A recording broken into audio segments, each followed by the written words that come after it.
what I've realized is actually this idea of like the body keeps the score is so well said. One of the things we touched on briefly at the beginning was this concept that trauma is linked to gut function.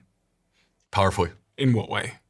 We were talking a moment ago about the autonomic nervous system, which is sympathetic versus parasympathetic. We live our lives on sympathetic overdrive, which basically is the equivalent of constantly feeling threatened, right?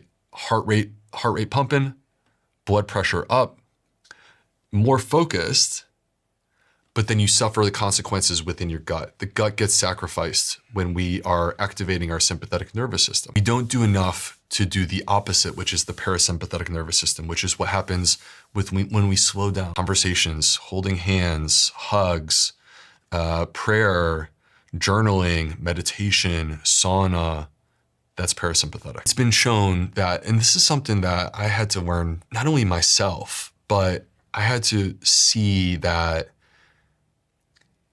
I always thought that kids, if they were young enough, they wouldn't remember.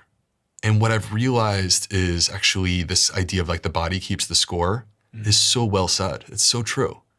The body does keep the score. You can have trauma that occurs before the age of 2, and yet it will manifest later on in adults. And this has been shown actually in kids that are adopted and like have an unstable first 2 years of life. They are more likely to suffer with health-related issues later on.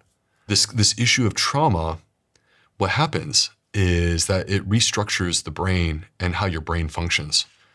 And it keeps you sort of trapped in that fight or flight state. Keeps you trapped. So there's a part of our brain called the amygdala. And the amygdala is what gets activated. Well, the issue for people that suffer from trauma is that they live with the amygdala perpetually turned on. So if something's happened to me in my life that's caused some form of trauma, there's an increased probability that I'm going to be in a more sympathetic state in terms of my nervous system, which is going to activate a hormone, which is then going to disrupt my gut motility and all the other things we talked about, like the gut barrier and other dysfunction across the gut.